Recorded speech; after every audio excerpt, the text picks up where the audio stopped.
पता है। गाड़ी का है ना। नमस्कार, आदाब, सत श्री अकाल मेरे दोस्तों। आगे आपका होस्ट और दोस्त प्रतीक सिंह लेकर के ताजा तथ्यों के साथ, प्रमुख तथ्यों के साथ आपका कंप्यूटर का अगला क्लास। जैसे कि इससे पहले 2 क्लास हुए हैं, ये कंप्यूटर का आपका तीसरा क्लास है। तो पहले क्लास में हम ये देखे कि कंप्यूटर क्या होता है। दूसरे क्लास में हमने देखा कि कंप्यूटर के प्रकार कौन कौन से होते हैं। पहले कंप्यूटर क्या होता है, उससे कैसे क्वेश्चन बन सकते हैं। दूसरे वीडियो में हमने जाना कि कंप्यूटर के प्रकार क्या है, उससे कैसे कैसे क्वेश्चन बन सकते हैं। तो पूरा एकदम मैं आपको पैरेलली थ्योरी और प्लस ऑब्जेक्टिव दोनों लेके चल रहा हूँ, है ना। जहाँ बच्चे फंसेंगे वो चीज़ भी आपको क्लियर करते चल रहा हूँ। कई जगह क्वेश्चन खुद बना करके भी आपको दे रहा हूँ। तो इसलिए हम निश्चिंत होकर के पूरे विश्वास के साथ, पूरे भरोसे के साथ हमारे साथ कंप्यूटर को पढ़ते चलिए, ठीक है। चलिए आइए, तो एक बार रिवीजन करवाता हूँ फास्ट फॉरवर्ड वे में। तीसरे वीडियो में पहला दूसरा दोनों का। कंप्यूटर का सर मेन काम है इनपुट। What is computer? ऐसा कोई मशीन जो इनपुट कर सकता है, प्रोसेस कर सकता है, आउटपुट दे सकता है, स्टोर कर सकता है, वही चीज आपका कंप्यूटर कहलाएगा। तो कंप्यूटर क्या पता चल गया।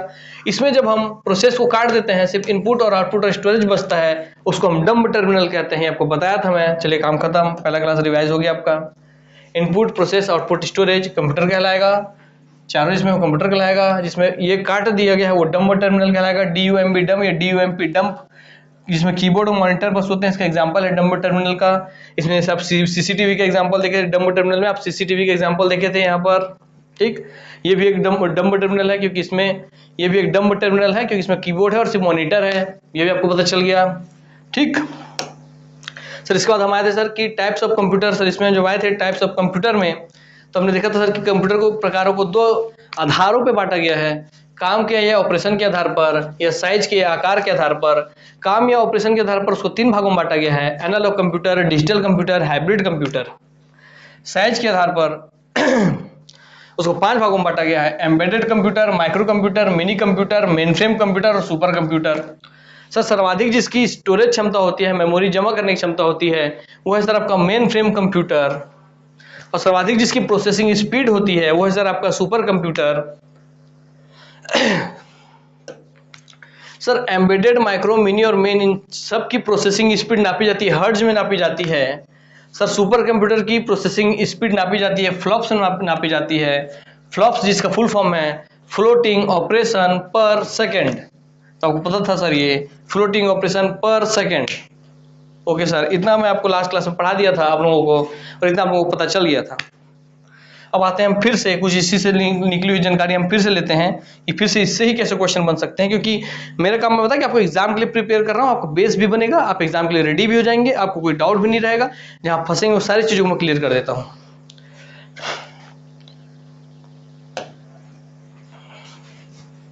देखिए मैं छुआ, छू आगे, छू से ये गया, और छोटा हो जा भाई, बच्चों को बहुत कुछ देना है अभी मेरे को, उसके लिए थोड़ा छोटा रहोगे तो ठीक रहोगे तुम, इतना हम कोशिश करते हैं। चलो ठीक, ये आकार के आधार पे था, अभी इसी को समझा रहा हूँ। फिर के अंदर हम प्रवेश करेंगे। आकार या साइज के आधार पर 5 भागों में बटा हुआ है, आपको बता दिया मैं। अब इससे फिर एक क्वेश्चन कैसा बनेगा, पहले तो आपको बता दिया चारों की जो इकाई होती है हर्ट्ज है, इसकी होती है फ्लॉप्स होती है, ठीक है, सब आपको पता चल गया। इसमें नापेंगे प्रोसेसिंग स्पीड फ्लॉप्स में, इसकी हर्ट्ज में। अब एक और क्वेश्चन पूछता है यहीं से कि सर आकार के आधार पर सबसे मध्यवर्ती, सबसे मध्यम साइज का या मीडियम साइज का कौन सा कंप्यूटर है। आकार के आधार पर सबसे मीडियम या मध्यवर्ती साइज का कौन सा कंप्यूटर है। उसमें आपको एग्जांपल देता है, यही 5 एग्जांपल दे दिए मान लो, तो पूछेगा कि सबसे मीडियम साइज का आकार किसका होता है। क्या एम्बेडेड कंप्यूटर मीडियम साइज का होता है, आकार मीडियम आकार का होता है, मध्यम आकार का होता है, या माइक्रो कंप्यूटर मध्यम आकार का होता है, मिनी कंप्यूटर मध्यम आकार का होता है, मेनफ्रेम कंप्यूटर मध्यम आकार का होता है, या सुपर कंप्यूटर मध्यम आकार का होता है। ये आपसे पूछ लिया, ठीक। तो इसको क्वेश्चन का आप जवाब क्या देंगे। मध्यम आकार वाले का मध्यम आकार का होता है, या तो 5 दे देगा, या इसमें उसको कहीं से भी उठा के दे देगा, सफल करके पूछ लेगा आकार के आधार पे बताइए। जब 5 को पूछे, या इसमें सबसे मध्यम आकार का जो होता है आकार में, वो आप याद रखेंगे कि ऊपर से 2 कैंसिल, नीचे से 2 कैंसिल, बीच में कौन आ रहा है, मिनी, अर्थात मिनी कंप्यूटर जो है ये सबसे मध्यम आकार का कंप्यूटर होता है। अर्थात जब आकार के आधार पर आप जमाएंगे तो जो मिनी कंप्यूटर का जो क्राइटेरिया आएगा वो सबसे मिडिल में आएगा। सबसे छोटा एम्बेडेड कंप्यूटर, उससे बड़ा माइक्रो कंप्यूटर, उससे बड़ा मिनी कंप्यूटर, उससे बड़ा मेन फ्रेम कंप्यूटर, सबसे बड़ा सुपर कंप्यूटर। अर्थात आपको पता चल गया कि यहाँ से लेके यहाँ तक जब आप जाएंगे तो आकार बढ़ रहा है, यहाँ आकार कम है, तो बीच में जो आएगा वही तो आपका होगा ना मध्यम आकार का। अच्छा, ये ऐसा ऐसा क्वेश्चन पूछ लेता है सर। हाँ, जब ऑप्शन देके पूछेगा तो आप पक्का है कि आप दिग्भ्रमित हो जाएंगे, आपका दिमाग घूम जाएगा, सफल कर देगा। तो ठीक है, चलिए इतना हो गया आपको। हाँ सर, ये क्वेश्चन तो हो गया सर।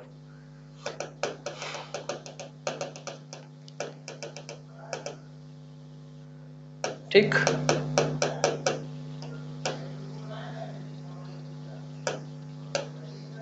क्लियर हो गया? हाँ सर, क्लियर हो गया सर ये हम लोग को।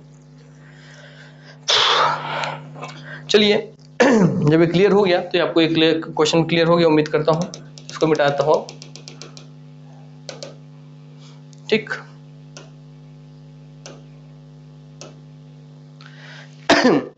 अब हम अंदर प्रवेश करते हैं आप लोगों के लिए, जिसका बहुत बेसब्री से था इंतजार, एग्जाम्पल बेसिस पे जो ऊपरी ऊपर क्वेश्चन बन सकते हैं, है ना। आपको पता होना चाहिए कि एम्बेडेड कंप्यूटर के एग्जाम्पल क्या है जो एग्जाम में बार पूछता है। आपको ऑप्शन दे देगा बहुत सारे, पर्सनल कंप्यूटर, मोबाइल, है ना, कैलकुलेटर, आपको एबाकस, ये सब दे देगा। पूछेगा इनमें से कौन सा, चलिए मैं देता हूं, एम्बेडेड कंप्यूटर का एग्जाम्पल, उदाहरण क्या है, इनमें से कौन सा एम्बेडेड कंप्यूटर है। सबको यूपीएससी में क्वेश्चन पूछ लिया, व्यापम में क्वेश्चन पूछा। आपको पता है कि व्यापम के प्रत्येक एग्जाम में कोई सब्जेक्ट रहे ना रहे, कंप्यूटर जनरली देखने मिलता है हर एग्जाम में, और कंप्यूटर की वेटेज भी बहुत ज्यादा होती है, सिर्फ नाम मात्र कंप्यूटर नहीं पूछा जाता है, तो कंप्यूटर को आप हल्के में नहीं ले सकते हैं। तो आइए, इनमें से कौन से प्रकार है वो तो मैं, चलो पहले आप लोगों को एग्जाम्पल देता हूं मैं। लैपटॉप, ऑप्शन ए है लैपटॉप, दूसरा है आपका पीसी, तीसरा है आपका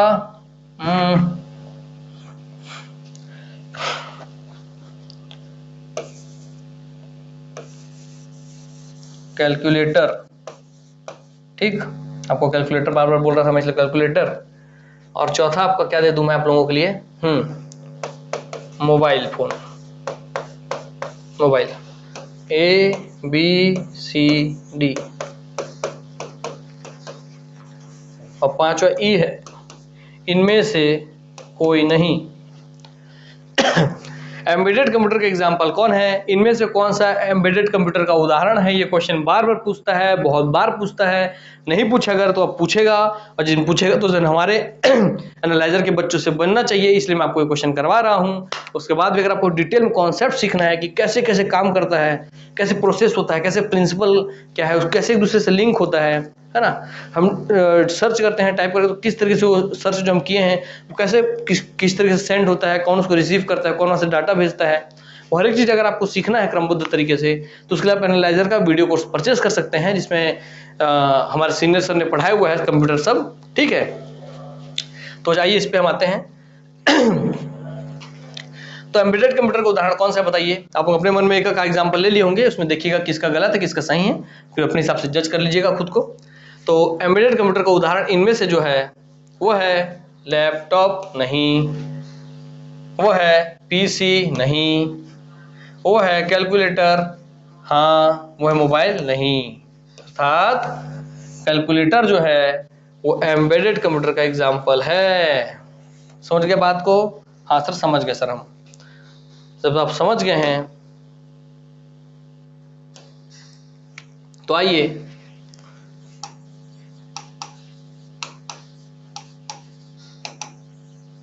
एग्जाम्पल लिख लीजिए ताकि आपको ध्यान रहे।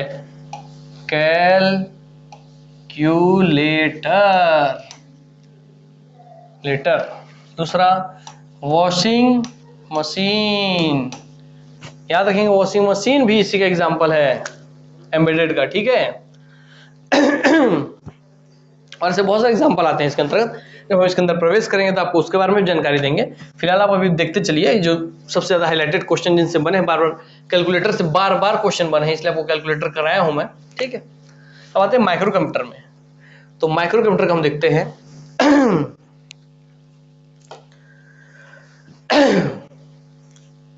हाँ, ये क्वेश्चन पूछेगा आपसे कभी भी दूसरे के याद, माइक्रो कंप्यूटर मिनी कंप्यूटर में। क्वेश्चन और बता दूं यहीं से, ये दोनों से बनेगा कि माइक्रो कंप्यूटर और मिनी कंप्यूटर में से बड़ा कंप्यूटर कौन सा है या छोटा कंप्यूटर कौन सा है। अब बताइए, माइक्रो कंप्यूटर छोटे होते हैं कि मिनी कंप्यूटर छोटे होते हैं, दोनों या दोनों में बड़ा कौन होता है। तो याद रखिएगा, नाम में इसका माइक्रो है, मिनू है। माइक्रो का मतलब ही होता है 10 की घात ऋण 6, मिनी का मतलब 10 की घात ऋण 3। बताइए दोनों में कौन बड़ा है, दोनों में कौन छोटा है। कह लेंगे तो अब 10 की घात ऋण 6 और 10 की घात ऋण 3 में ही नहीं पता होगा कि कौन बड़ा है कौन छोटा है। तो आइए पहले मैं आपको वो समझा दूं। मान लीजिए आप एक स्केल पे खड़े हैं, ये प्लस का 1 2 3 4 5 6, ये माइनस का 1 2 3 4 5 6, ये हो गया 0 जो आपका लक्ष्य है। ये प्लस का हो गया, ये हो गया आपका माइनस का। तो अब आपको माइक्रो में नहीं समझाता हूं मैं। माइक्रो का मतलब है सर ऋण में 3, अर्थात ऋण मतलब ये माइनस है, ऋण है, इसमें सर 0 किधर जाना है, ऋण में सर 3 जाना है, तो 1 2 और 3 सर ये है आपका सर मिनी। ठीक, अब उधर क्या है सर, ऋण 6 है सर, 10 की घात, दोनों का आधार 10 10 है तो टेंशन नहीं है सर, सिर्फ ऊपर घात देख रहे हैं हम। सर 6 है तो 0 दिए, -1 है, ये -2 है, -3, ये -4, ये -5, ये -6। सर ये आपको हो गया 6 माइनस में, तो एक हो गया आपका यहाँ पे। सर ये हो गया आपका माइक्रो,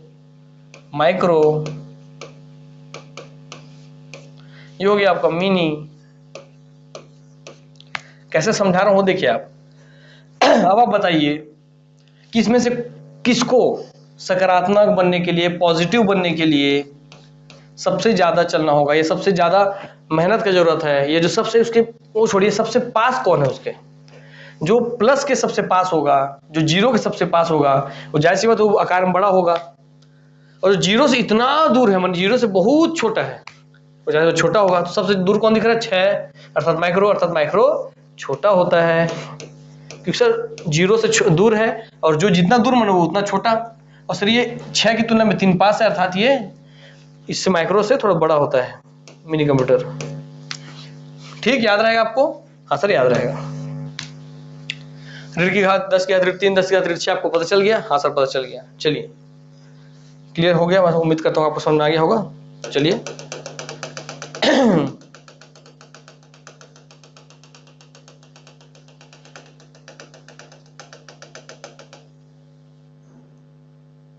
उसको रहने दो, कोई दिक्कत नहीं उससे।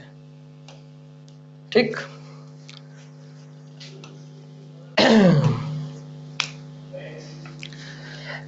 देख रहे हैं आप इसी चीज से कितने सारे क्वेश्चन बन गए हमारे। चलिए तो इसका पता चल गया आपको। आते हैं माइक्रो पे। माइक्रो सर एग्जांपल क्या क्या है सर। सर आपका माइक्रो का एग्जांपल है सर, आपका दिखा दूं आपको एक बार आंख के सामने। सर ये भी आपको माइक्रो का एग्जांपल है सर। ये जो आप देख रहे हैं सर, ये माइक्रो का एग्जांपल, इसको हम पीसी बोलते हैं सर। पीसी का मतलब बोलने का मतलब क्या है सर, सर पीसी बोलने का मतलब सर पर्सनल कंप्यूटर सर, अर्थात इसके अंदर आ जाएंगे सर आपके माइक्रो के अंतर्गत। पीसी मतलब personal computer, full form laptop sir, palm top sir, आपका आ जाएगा इसके अंदर सर नोटबुक। ठीक, याद रखेंगे। हाँ सर याद रहेगा, यहाँ पे याद रख लीजिएगा।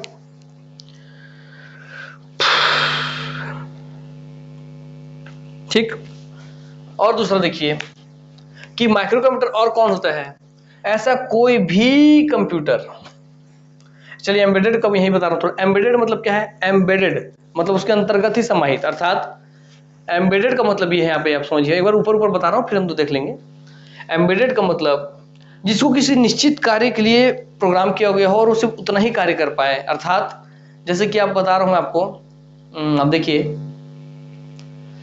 क्या एग्जांपल दो आप लोगों के लिए। कैलकुलेटर को प्लस माइनस, जोड़ना घटाना, गुणा भाग, इतना ही दे दिया गया और उसमें आप उससे जुड़े हुए काम भी करेंगे तभी वो आपको रिजल्ट दे पाएगा, है ना। उसको आप बोलेंगे कि चल मूवी दिखा, चल गेम खेल, तो नहीं हो पाने वाला उससे, ठीक। तो उसमें आप बोलेंगे कि ग्राफिक्स बना, तो नहीं होने वाला उससे। और ऐसा कंप्यूटर जिसकी कार्य जो है वो फिक्स होती है, निश्चित होती है और उसी के अंदर समाहित होती है कि वो जो मशीन है वो उतना ही कार्य कर पाएगा, कुछ निश्चित ही उसका सीमा है। ऐसे तो सब चीज़ों की लिमिट होती है, मगर उसकी बहुत स्पेसिफिक, बहुत छोटी सीमा में उसके काम को आप डिफाइन कर सकते हैं। तो ऐसा कोई भी है जो उसी के अंदर समाहित हो और उसका कार्य फिक्स हो। जैसे आप जो आपका कार में जो वो लगा होता है डिस्प्ले, जिसमें आप गाना सुन रहे हैं, जिसमें आप जीपीएस देख रहे हैं, उसमें सिर्फ आप गाना वाना सुनना और जीपीएस देखना इतना ही कार्य कर सकते हैं। आप उसको बोल नहीं सकते कुछ अलग एक्स्ट्रा काम करने के लिए जो उसमें इनबिल्ट नहीं है, जिसमें उसमें जितना बनाते समय प्रोग्राम के अलावा कुछ डाला नहीं गया हो। अर्थात उसको बनाते समय, उसमें प्रोग्राम करते समय उसमें जो जितना कार्य डाला गया है कि वो जीपीएस दिखा देगा, वो आगे पीछे का कैमरा का सीन दिखा देगा, उसमें गाना सुना देगा, उतने के अलावा वो और कोई काम नहीं कर सकता। मतलब उसका स्पेसिफिक विशिष्ट कार्य ही वो कर सकता है। तो इससे जितने भी कंप्यूटर है वो क्या हो जाएंगे, एम्बेडेड हो जाएंगे। माइक्रो कंप्यूटर क्या होता है? माइक्रो कंप्यूटर सर ऐसा कोई भी कंप्यूटर जिसके अंदर माइक्रो चिप लगा है। अच्छा, इसको तो एग्जांपल बताना ही भूल गया मैं। माइक्रो का एग्जांपल में आपका आता है मोबाइल, मोबाइल भी आता है उसी के अंतर्गत, याद रखेंगे। मतलब सर हमारा मोबाइल कंप्यूटर है? हाँ हाँ, आपको मोबाइल कंप्यूटर है। समझ में आ रहा है बात? आपको मोबाइल कंप्यूटर है, ठीक। कौन सा कंप्यूटर? वो भी सर हमारा मोबाइल माइक्रो कंप्यूटर है, हमारा पर्सनल कंप्यूटर माइक्रो कंप्यूटर है, लैपटॉप माइक्रो कंप्यूटर है, लैपटॉप, नोटबुक सब सर माइक्रो कंप्यूटर है। और सब माइक्रो कंप्यूटर क्यों है? क्योंकि जिसके भी अंतर्गत माइक्रो चिप फिट हो वो सब के सब माइक्रो कंप्यूटर हैं। अर्थात माइक्रो प्रोसेसर, माइक्रो चिप जिसके अंतर्गत फिट हो वो सब के सब क्या होते हैं सर? माइक्रो कंप्यूटर होते हैं। सर माइक्रो चिप कैसे होता है एक बार वो भी दिखा दूं आपको मैं। माइक्रो प्रोसेसर दिखा देता हूं आपको।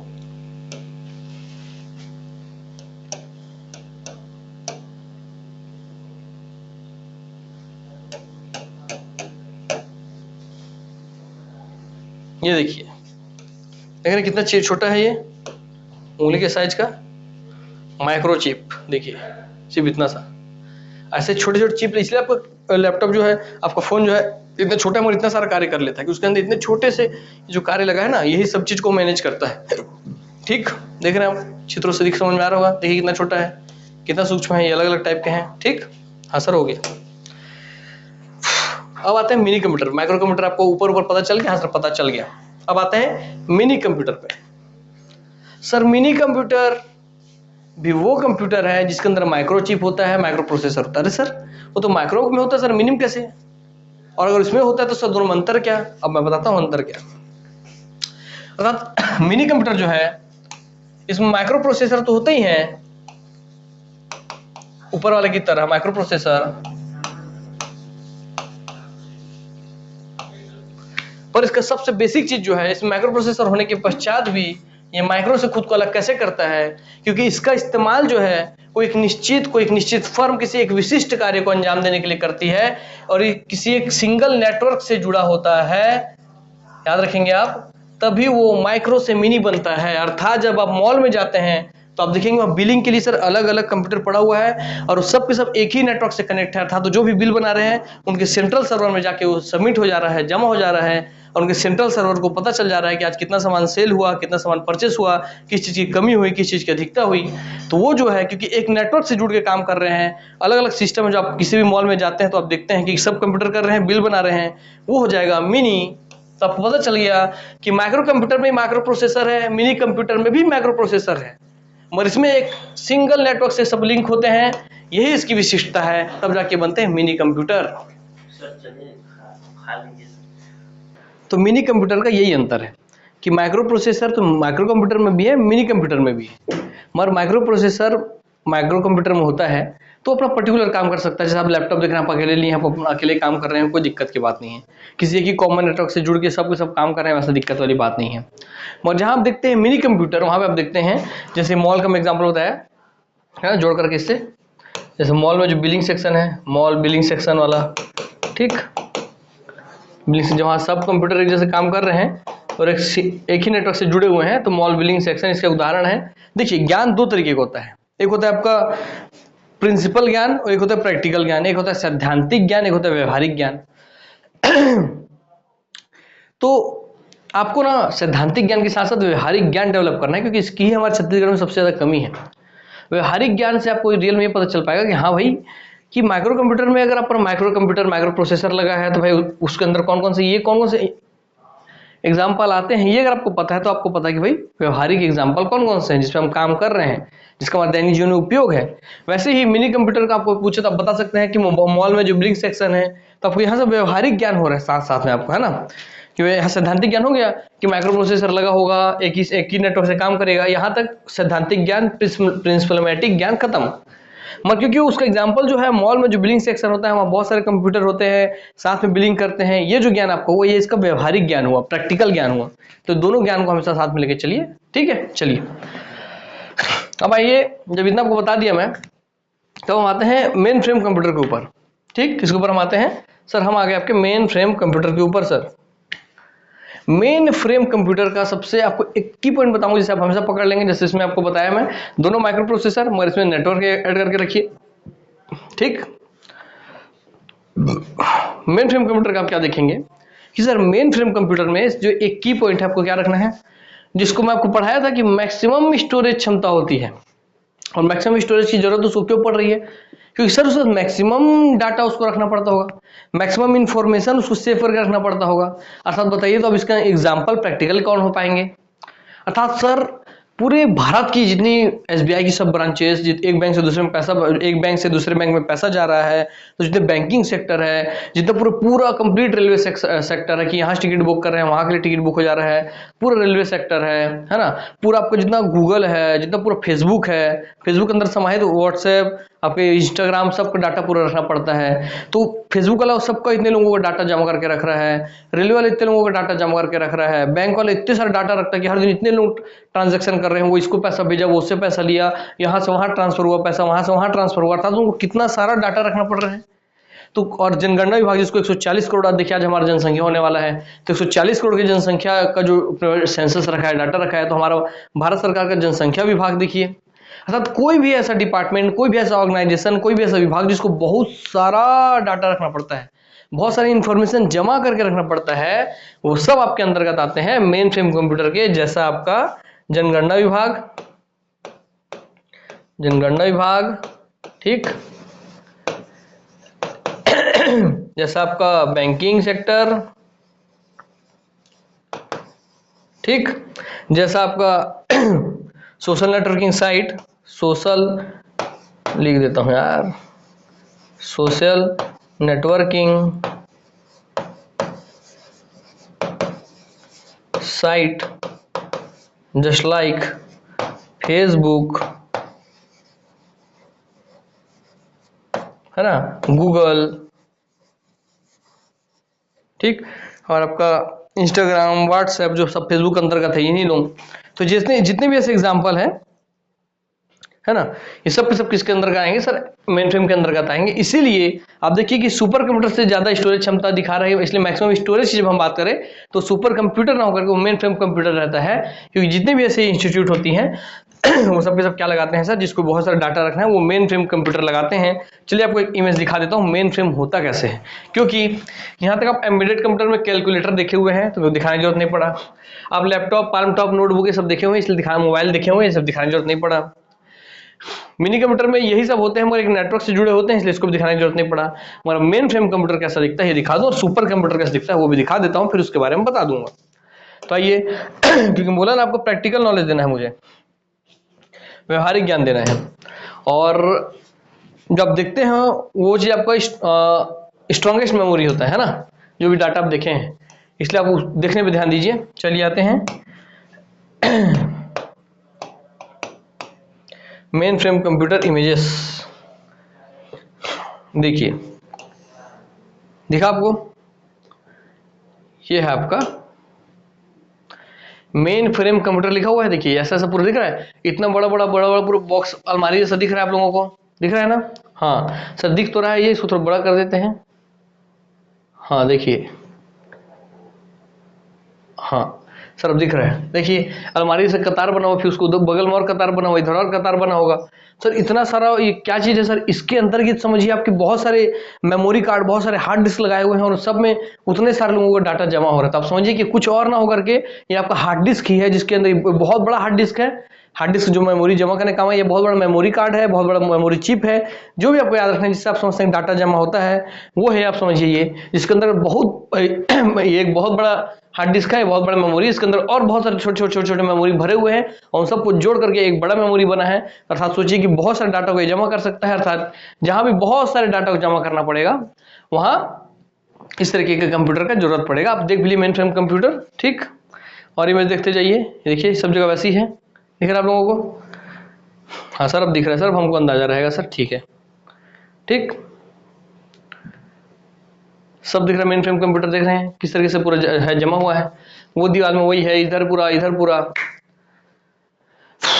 तो चलिए मेन फ्रेम का आपको अंदाजा हो गया।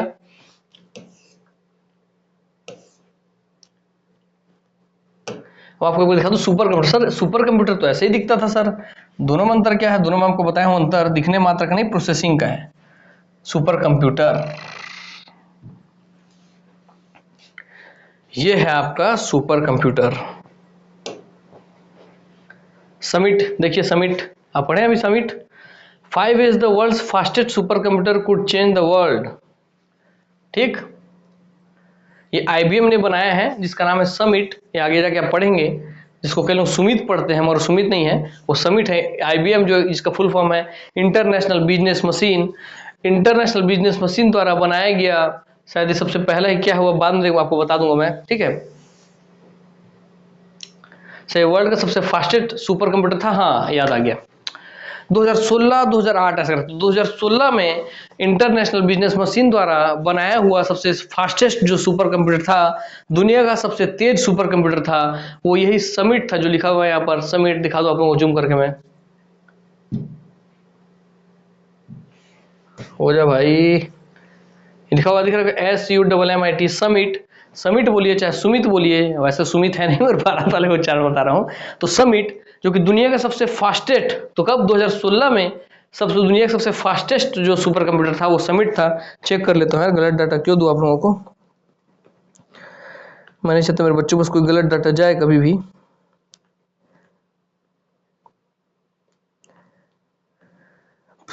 वैसे ये बहुत बड़ी चीज़ नहीं है, तो आप लोग सर्च करके देख सकते हैं, मगर फिर मैं कोशिश करूँगा, मेरे पास होगा तो बता दूंगा मैं।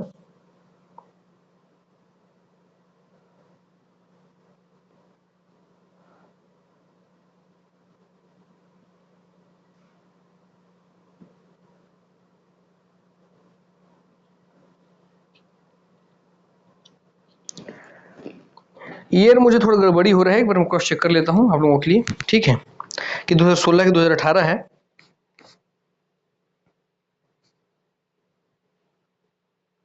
Summit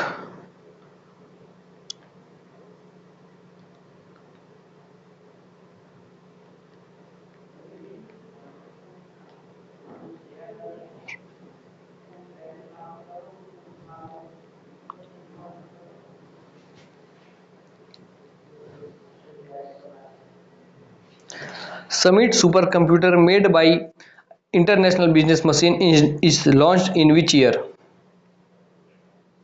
According to Oak Ridge National. Summit supercomputer is launched in which year? According to Oak Ridge National Laboratory, Oak Ridge, 10, June 8, 2018. The U.S. Department of Energy's Oak Ridge National ठीक, Laboratory. हाँ तो याद आ गया। Summit is the world's most हाँ दाई चुप हो जा, दाई Google दाई माफ कर दे, वो थोड़ा चुप हो जा। चल तो देखेंगे आप कि 2016 में सनवे ताह्युलाइट, जो आप जानते हैं उसका जो पहला वर्जन था सनवे ताह्युलाइट का, वो आपका सबसे फास्टेस्ट सुपर कंप्यूटर था, सबसे फास्टेस्ट, ठीक है। तो सनवे ताह्युलाइट जो था वो 2016 तक सनवे ताह्युलाइट सबसे फास्टेस्ट सुपर कंप्यूटर था। फिर 2018 में इंटरनेशनल बिजनेस मशीन ने समिट को बनाया, तब समिट के बनने के बाद 2018 में वर्ल्ड का सबसे फास्टेस्ट सुपर कंप्यूटर हो गया समिट। मगर वर्तमान में ही शायद दुनिया का सबसे पावरफुल या सबसे फास्टेस्ट सुपर कंप्यूटर फुगाकू जिसका नाम है फुगाकू, जो कि जापान का है वो है। चलिए उसको भी अब आपको यहीं भी बता दूं, मैं एक बार चेक कर लेते हैं उसको भी, ताकि एकदम एग्जैक्ट डाटा मिल जाए। World fastest super computer, Fugaku supercomputer. According to Al Jazeera, according to Top 500, which ranks computers around the world, as of November 20. ठीक, 2021 के आधार पर अब दुनिया का सबसे फास्टेस्ट सुपर कंप्यूटर जो हो गया वो कौन हो गया है सर? फुगाकू हो गया है, जो कि जापान द्वारा बनाया गया है। ठीक, समिट आपने देख लिया। तो चलिए, तो सुपर कंप्यूटर का मैं आपको बता दिया, एक बार फिर से यहाँ लिखवा देता हूँ छोटे फॉर्म में। 2016 तक सन में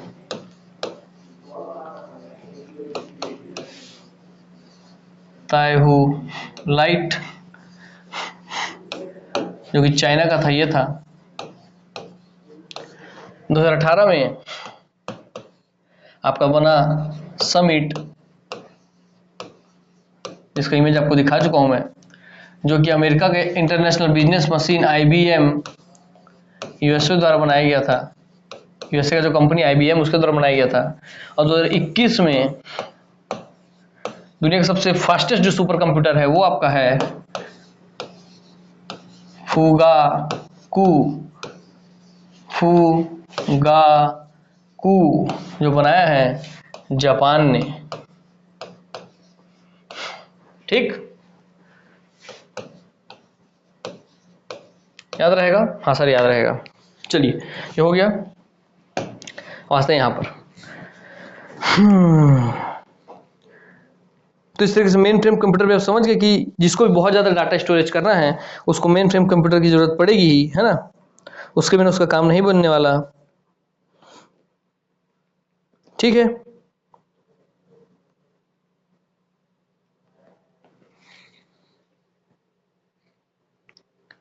क्या आप लोगों को सब विशेष तरीके से पूरा डाटा बना करके लेके आना पड़ता है ना, तो कहीं आप लोगों को कोई डाउट मत रह जाए करके। ठीक है, तो इस तरीके से आपको अब आपका एम्बेडेड कंप्यूटर समझ में आ गया, माइक्रो कंप्यूटर समझ में आ गया, मिनी आ गया, मेन फ्रेम और सुपर कंप्यूटर सबका व्यावहारिक ज्ञान आप देख लिए। क्यों मेन फ्रेम का ही सबसे ज़्यादा स्टोरेज क्षमता होता है ये भी आपको पता चल गया, क्योंकि जहाँ भी बहुत ज़्यादा डाटा स्टोरेज करना पड़ता है उसमें मेन फ्रेम कंप्यूटर का ही उपयोग होता है। चलिए सुपर कंप्यूटर का देखते हैं कि सर सुपर कंप्यूटर फिर क्या है। सुपर कंप्यूटर में मैक्सिमम प्रोसेसिंग स्पीड, अर्थात जिसकी प्रोसेसिंग बहुत तेज करनी पड़ती है, वैसे कंप्यूटर जिसमें प्रोसेसिंग का बहुत तेज जरूरत पड़ता है जिस क्षेत्र में, वहां जो कंप्यूटर उपयोग किया जाता है बहुत हाई पावर वाला, वो कंप्यूटर होता है आपका सुपर कंप्यूटर। और सुपर कंप्यूटर की जो प्रोसेसिंग स्पीड है उसको फ्लॉप्स में नापते हैं। ठीक है, और फुगाकू का जो सुपर कंप्यूटर फुगाकू का जो फ्लॉप्स है, फ्लोटिंग ऑपरेशन पर सेकंड, ये आप लोग गूगल में सर्च मार के देखिएगा भी। ठीक है, समिट का जो है शायद 122 फ्लॉप्स के आसपास था, 122 पॉइंट कुछ फ्लॉप्स उसका था प्रोसेसिंग स्पीड। ठीक है, समिट का तो सुपर ही होगा। तो बातें हैं सुपर कंप्यूटर एक बार को बता दूं तो आपको पता चल गया सर कोई भी ऐसा क्षेत्र जहां पर आपको बहुत तेजी से, बहुत स्पीड से आपको गणना करना है, कैलकुलेशंस करना है, प्रिडिक्शंस करना है, तो क्योंकि बहुत तेजी से करना है, क्या करना है, स्पीड, बहुत तेजी से, स्पीड, मैक्सिमम स्पीड चाहिए किसकी, प्रोसेसिंग की। मैक्सिमम स्पीड, अधिक गति चाहिए किसकी, प्रोसेसिंग की, प्रसंस्करण की। अर्थात वो ऐसे जगह में उपयोग होगा सुपर कंप्यूटर का, जैसे मौसम का पूर्वानुमान, मौसम में ये बदल रहा है, ये बदल रहा है, सबको रिएक्शन होगा, तुरंत क्या होगा, पानी पड़ने वाला है, बर्फ पड़ने वाला है, बाढ़ आने वाला है, सुनामी आने वाला है, तो बहुत स्पीड में करना जरूरी है। तभी आप किसी क्षेत्र के बाढ़ आने से पहले, सुनामी आने से पहले वहाँ कितना इंपैक्ट में आएगा, कितना हवा में आएगा, तुरंत कैलकुलेट करके बताता है और वहाँ से लोगों को खाली करा लिया जाता है। और सुनामी से उड़ीसा में आप देखे थे कि उड़ीसा में सर इसी वजह से, सुपर कंप्यूटर के गैसिंग की वजह से ही भारत में बच गया था। उड़ीसा तट से बहुत जान माल का नुकसान हुआ ही नहीं था, है ना? ये आपको ध्यान है? हाँ सर ध्यान है सर हम लोगों को। ठीक, चलिए तो आप देख लिए सर। वैसे ही सर तो मौसम विभाग में इसको उपयोग करना पड़ता है, मौसम विभाग, मौसम गणना के लिए, तो मौसम विभाग द्वारा इसको उपयोग किया जाता है। ठीक, मौसम विभाग द्वारा, और क्यों, फास्ट कैलकुलेशन के लिए, फास्ट गणना के लिए। दूसरा आप देखिए अंतरिक्ष विभाग द्वारा,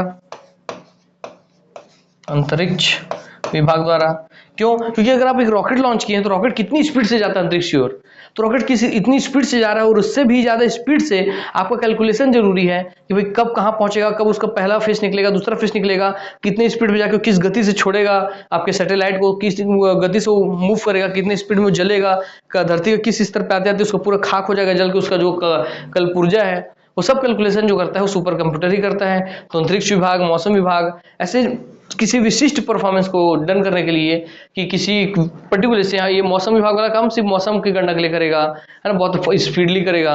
अंतरिक्ष वाला सुपर कंप्यूटर अंतरिक्ष के काम को करेगा।